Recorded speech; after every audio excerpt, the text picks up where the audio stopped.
kwa kuwa nimesikia kuwa katika zile koti nyingi hapa Kenya, lakini Msambweni is your favorite court. Asante sana. Na ndio sababu hii warsha imekuja hapa. Pili niseme, justice delayed is justice denied. And justice simplified is justice delivered. Kwa hiyo hii project ya LAN ita simplify process ya court, ndipo hukumu ama justice itatolewa kwa haraka. So tunapongeza idara ya mahakama, tunapongeza wizara na hii Communication Authority kwa kushikana na kuleta huu mradi.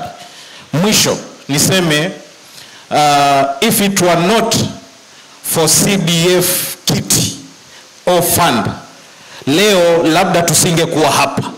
Hii warsha ingekuwa katika sehemu nyingine ya Kenya, kwa sababu hii mjengo tunauona hapa, it is fully funded by NG-CDF. Kwa hiyo niseme, tukisikia CDF tutoe notion ya politics and politicians. Haya ndio maendeleo. Na nyinyi wote mmekuja hapa, muwe mashahidi, muambie wengine kuwa CDF inasaidia.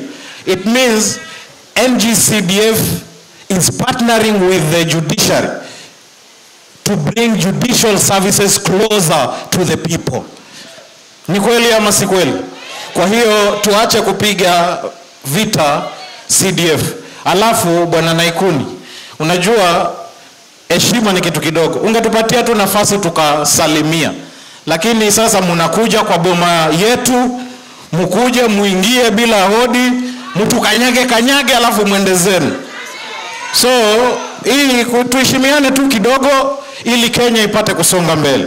Pia nimtambue mjumbe mwenzangu wa Kinango, Mheshimiwa Gonzirai. Asante sana. Na nafikiri woman rep ataongea.